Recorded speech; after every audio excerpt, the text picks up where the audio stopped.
안녕하세요. 부자빠 부동산 연구소 대표 양호수입니다. 부동산 고수비급 오늘 제 193강 주제는요. 역세권 복합 개발입니다. 역세권 복합 개발 생소한 용어인데 그렇습니다. 과거의 역세권 복합 개발로 이해하시면 되겠습니다. 이제 본격적으로 역세권 복합 개발을 통해서 서울의 아파트를 마련하는데 그것도 반값으로 마련할 수 있다. 아니 어떻게 이렇게 집값이 많이 올랐는데도 그게 가능하다고요? 가능합니다. 반값으로 내 집 마련을 못하신 분들 지켜봐 주시고요. 이 역세권 개발을 통해서 내 집 마련의 꿈을 실현하시기 바랍니다. 시작하겠습니다. 네, 역세권 복합 개발. 역세권 복합 개발 한번 시작하겠습니다. 먼저 무료 세미나 안내 드리겠습니다. 이 역세권 복합 개발이 되든 가로주택 정비 사업이 되든 아니면 재개발이 되든 반값으로 내 집 마련의 꿈을 실현할 수 있는 방법, 그것도 어디에서? 서울에서 주변 아파트 시세의 어떻게 반값으로 내 집 마련하기. 매주 수요일입니다. 몇 시? 오후 2시. 어디? 전철 9호선 신논현역 3번 출구에서 조금 걸어오시면 되겠는데요. 거평타운 몇 층이에요? 거평타운 2층. 전화 02-2638-3956 02-2638-3956번으로 사전 예약 주시면 되겠습니다. 끝난 다음에 1대1 개별 상담이 가능합니다. 끝난 다음에 1대1 개별 상담이 되겠는데요. 전철 9호선 신논현역 3번 출구 거평타운 2층 마찬가지고요. 전화번호는 02-2638-3956번 02-2638-3956번 되겠습니다. 시작하겠습니다. 서울시 역세권 개발을 주목하라. 역세권, 특히 역세권의 복합 개발을 오늘 살펴보도록 하겠습니다. 역세권 복합 개발의 시초는 바로 2021년 6월 3일 날 이제 발표한 것인데요. 6월 2일 발표. 뭐예요? 서울시에서 도심의 주택 공급을 확대하기 위해서 역세권 복합 개발을 본격화하겠다. 그 기준에는 주거 지역을 준주거로 어떻게 해요? 종상향을 하고 용적률을 최대 700%까지 주는 고밀 개발이 가능하도록 하겠다. 이제 기타 여러 가지의 혜택을 통해서 역세권 복합 개발을 좀 더 가시화시키겠다라는 것이죠. 자, 그러면 이것을 좀 더 세부적으로 살펴보도록 하겠습니다. 자, 그러면 수립 기준을 살펴볼까요? 지구 단위 계획으로 진행이 되는 이 수립 기준. 첫 번째가 사업 대상지 기준. 두 번째, 용적률 체계를 어떻게 할 것인가? 세 번째, 이 완화된 용적률을 어떻게 활용할 것인가? 네 번째, 건축 계획 기준이에요. 그러면 도대체 이것이 어떻게 진행이 된다는 말이지? 라고 의문점을 가질 수 있겠죠. 역세권 복합 개발을 통해서 뭐예요? 다른 거 없습니다. 용적률, 사업 대상지 기준, 완화된 용적률을 어떻게 활용한다? 건축 계획 기준, 이런 것들이 바로 사업성을 높이는 바로미터기 때문이죠. 자, 그러면 하나하나 살펴보도록 하겠습니다. 첫 번째, 사업 대상지는 이 역세권 반경 250m 중 도로와 면적 요건, 자, 두 가지죠. 도로와 면적 요건을 동시에 충족을 해줘야 되는데 준주거 지역이어야 해요. 그런데 일반 주거지역 2종이나 3종 가운데 기준을 충족하는 경우, 기준은 충족이 뭐예요? 도로와 면적 요건을 충족해 줘야 된다는 것이죠. 도로와 면적 요건을 충족할 때 준주거 지역으로 어떻게 돼요? 변경을 준주거 지역으로 용도 지역을 변경. 이게 종상향이 되겠죠. 종상향 뭐가 2종, 3종이 어떻게 준주거 지역으로 종상향이 되는 겁니다. 이렇게 될 때 면적을 그럼 살펴보면은 1,500제곱미터 이상 5,000제곱미터 즉 약 한 450평에서부터 어떻게 해요? 450평에서부터 약 1,400평 정도가 되겠죠. 이렇게 해서 이하면 가로 구역의 절반 이상 최소한의 도로에 접하게 되면 최소한의 도로는 뭐예요? 이면 이상의 도로에 접해야 된다는 겁니다.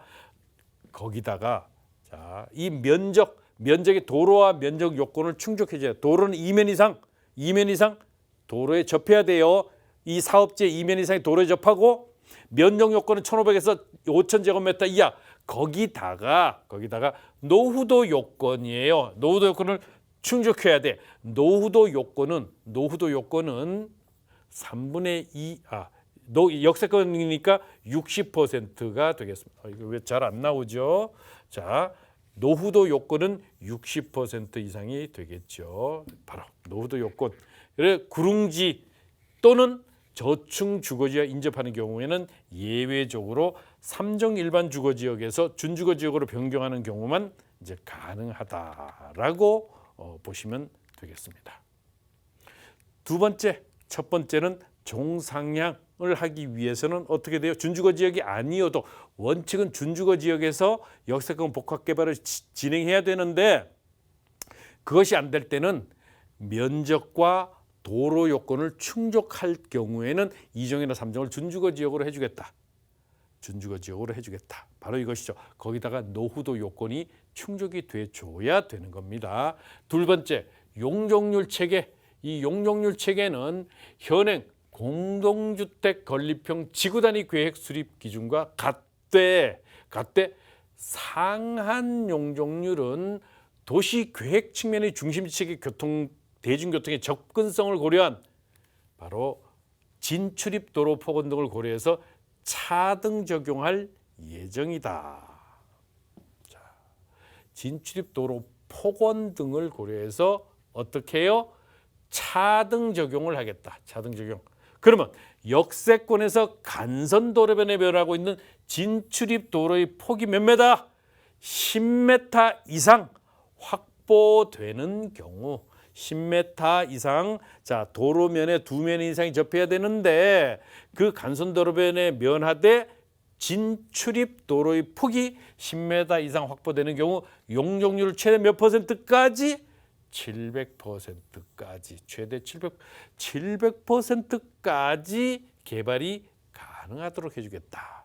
일반적으로 준주거 지역으로 상향되는 경우에 비해서 최대 300%, 준주거 지역으로 상향되면 몇 프로예요? 400%가 되는데 여기서 300%를 추가로 해서 몇 %? 400%. 준주거 지역에는 400%인데 이 400% 플러스 300% 해서 합계 700%를 바로 개발할 수 있도록 해주겠다. 정말 이거 상당히 획기적이기는 하지요. 700%입니다. 그래서 진출입 도로를 10m 이상 폭원을 확보하는 경우에는 700%까지 해주겠다. 700%.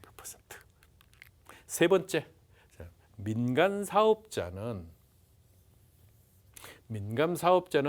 완화된 용적률. 이 완화된 용적률이에요. 완화된 용적률. 이 완화된 용적률의 50%를 공공기여로 제공해야 돼요. 그게 무슨 말이죠? 좀 전에 준주거가 400%인데 플러스 300%는 700%까지 해주겠다고 했어요.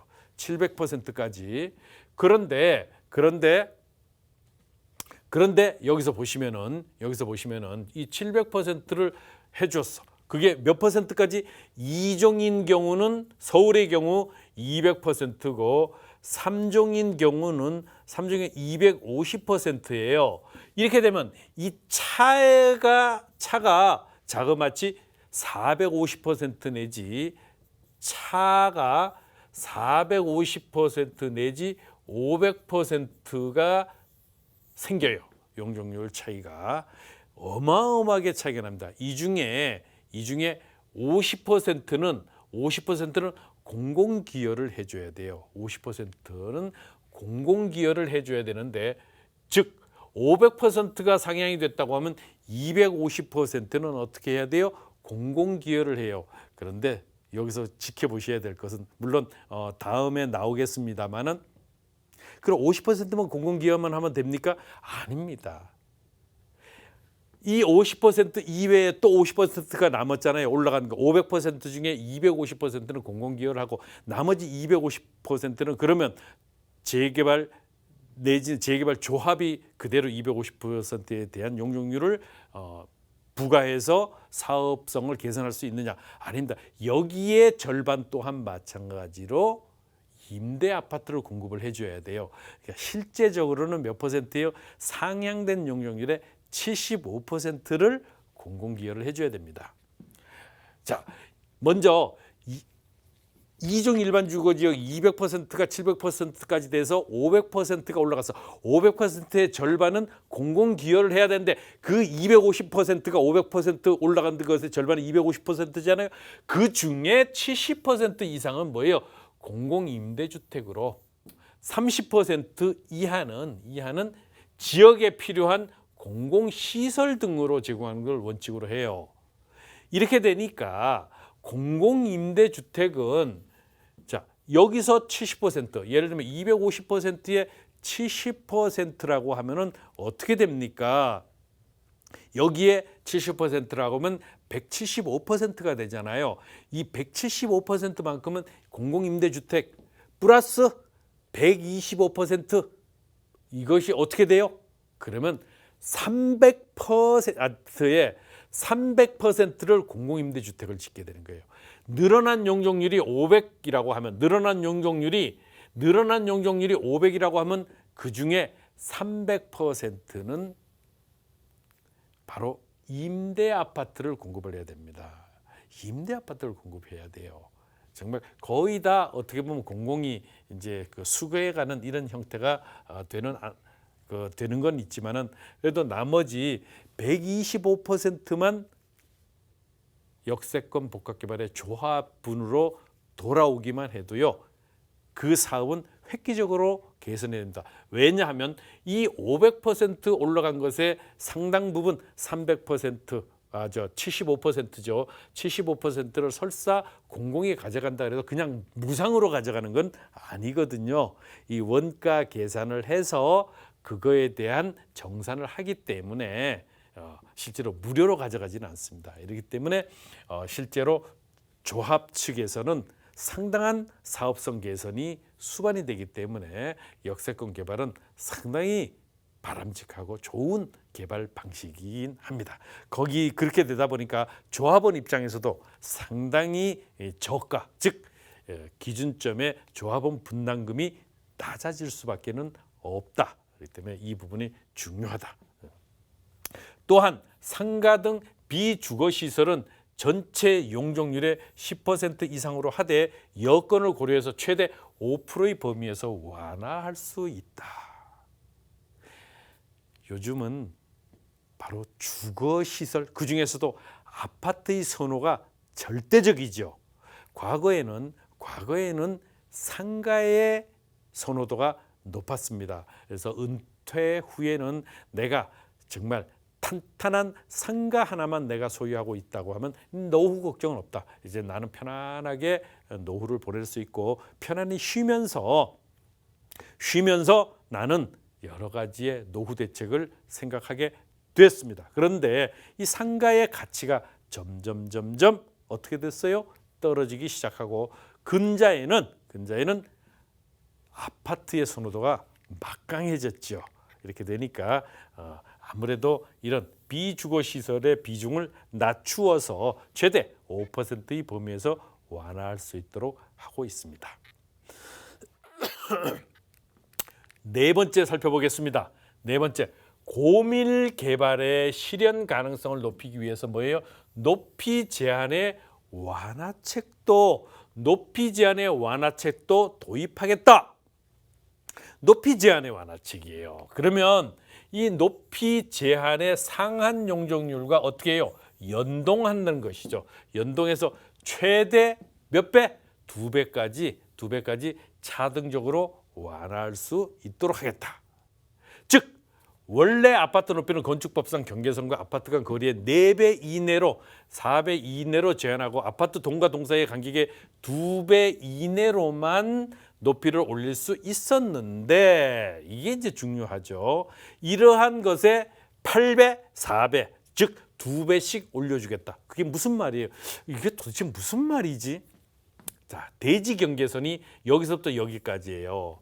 여기서 여기까지 해서 이렇게 돼 있으면은 요런 땅에다 내가 건물을 짓게 되면은 무슨 소리냐면 대지 경계선 내에서 대지 경계선에서부터 이만큼은 어떻게 해요? 띄고 여기다가 아파트를 건축해야 되잖아요. 아파트를 건축해야 되는데 이것이 아파트의 높이를 결정하는 절대적인 바로미터가 돼요. 그래서 아파트 간 거리의 4배 이내로, 즉 아파트와 아파트가 있다고 하면은 요 거리에 아파트와 아파트 간 거리의 4배 이 높이 이렇게 아파트를 높게 짓는데 이 높게 짓는 이 거리가 요 동간 거리에 4배까지 올릴 수가 있었어요. 그래서 동과 동 사이는 2배 이내로만, 여기는 뭐예요? 대지 경계선, 여기서는 4배까지, 여기서는 2배까지. 이건 대지 경계선의 거리에서 4배까지 아파트 높이예요. 높이. 동간 거리에서는 2배까지만 올릴 수 있었는데 이것을 어떻게 해요? 이제는 대지 경계선의 4배가 아니고 8배. 즉 대지 경계선이 4m가 떨어졌어요. 5m가 떨어졌어요. 10m가 떨어졌어요. 자, 10m가 떨어졌다고 하면 대지 경계선으로 그러면 8배까지 올릴 수 있으니까 어떻게 돼요? 80m까지 높이로 올릴 수가 있습니다. 자, 대지 경계선부터 10m가 떨어져서부터 아파트의 이제 시작인데 아파트가 건립이 되는데 이렇게 되면은 80m까지 어떻게 해요? 올릴 수가 있어요. 약 20층 정도 되죠. 예, 자, 그러면 동간 동 사이가 5m예요. 5m면 4배, 즉 요거는 이제 20m 정도이기 때문에 실제로 이런 높이 제한의 경계선 거리를 잘 살피셔야 됩니다.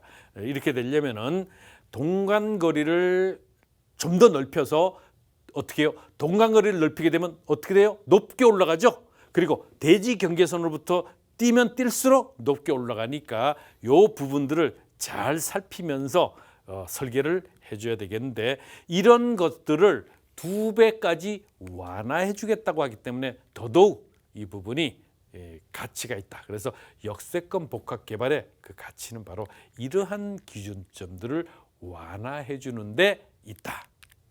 자, 그렇다면 역세권 고밀 개발의 효과를 한번 우리 분석을 해볼까요? 이 효과는 기존에는 승강장에서부터 250m 이내에 청년주택, 역세권 청년주택입니다. 여기는 350m 이내. 요거는 한시적이죠. 2022년 언제까지? 말까지 한시적으로 적용이 됩니다. 그래서 이 역세권의 범위를 보면은 승강장에서 250, 청년주택은 350이었었는데 이제 승강장에서 500m 이내까지도 범위를 넓히려고 하고 있습니다. 자, 서울시 운영 기준이 현재 개정이 됐나요? 아직은 개정이 되지 않았습니다. 어떻게 돼요? 검토 중이긴 합니다만은 이제 역세권 개발의 실현을 위해서 이제 검토를 해서 실현을 시켜 개정을 하겠다. 이 용도 지역이라고 하죠. 용도 지역이 있는데 이 용도 지역은 준주거 지역, 준공업 지역, 이 상업 지역으로 되는 것입니다. 자, 여기다가 일반 주거 지역을 어떻게 했어요? 추가했어요. 자, 여기에 바로 우리 투자의 메리트가 있는 거거든요. 2종이나 3종의 일반 주거 지역의 용적률은 서울의 경우입니다. 서울의 경우에 200% 그리고 250%입니다. 이것이 몇 퍼센트까지? 준주거로 간다 그러면 700%까지입니다. 700%까지. 이렇게 되니까 상당히 그런 기준점에 대한 가치가 증대가 됩니다. 자, 용적률은 조금 아까 보셨다시피 바로 이렇게 용도 지역을 추가한다는 말은 준주거, 준공업, 상업 지역만 있던 것이 준주거 지역으로 추가가 된다는 말은 무슨 말이에요? 추가가 된다는 말은 바로 이 용적률을 개선하겠다는 거죠. 아, 여기 있네요. 제가 2종 일반 주거, 3종 일반 주거 지역은 서울의 경우, 요거는 서울의 경우입니다. 서울의 경우 200%, 250%인데 바로 이런 그 기부 체납이 될 때는 최대 700%까지 상향을 시켜주겠다. 이러한 가치들이 정말 어마어마하게 나타나고 있죠. 이렇기 때문에 이 부분을 우리가 짚어보면서 투자에 대한 포인트들을 잡아가셔야 됩니다. 자, 그러면 시행 효과는 그럼 어떤 게 있을까? 서울 지하철 총 307곳이 있어요. 서울에 지하철역이 전체적으로 철도역을 포함해서 307곳이 있다. 307곳이 그중에 일반 주거지역 100곳의 용적률을 최대 700%까지 상향이 가능한데 건설사 시뮬레이션 결과 사당역, 수서역, 서울역, 수생역, 광운역 등 10곳 이내의 수준으로 고밀 개발이 가능함을 추정했습니다. 그러면 사당역, 수서역, 서울역, 수생역, 광운역 등 요 부분들의 주변 지역 첫 번째 도로 여건, 면적 여건, 거기다가 노후도가 충족이 되어 있는 지역 한번 살펴보십시오. 반경 몇 메타? 반경 현재는 250, 앞으로는 500m 이내를 살펴볼 필요가 있지요. 과연 어딜까요? 이 부분을 우리가 살펴볼 필요가 있습니다. 자, 역세권 복합개발 지구단위 계획의 기준화는 늘어나는 용적률의 50%. 자, 늘어나는 용적률의 50%, 나머지 50%. 자, 100%가 늘어났잖아요. 늘어나면 그 중에 50%.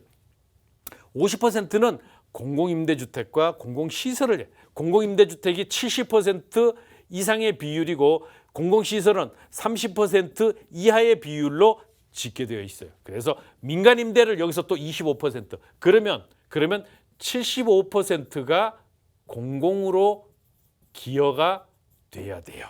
바로 75%가 공공으로 기여가 돼야 된다. 우리가 이런 것들을 살펴보실 필요가 있겠습니다. 그렇지만 그렇다고 해서 사업을 하지 말아요? 아니에요. 나머지 25%도 얼마든지 사업성을 크게 개선시킬 수 있는 여지가 많기 때문에 역세권 복합개발은 반값 아파트가 되지 않는 가치로 할 수 있다.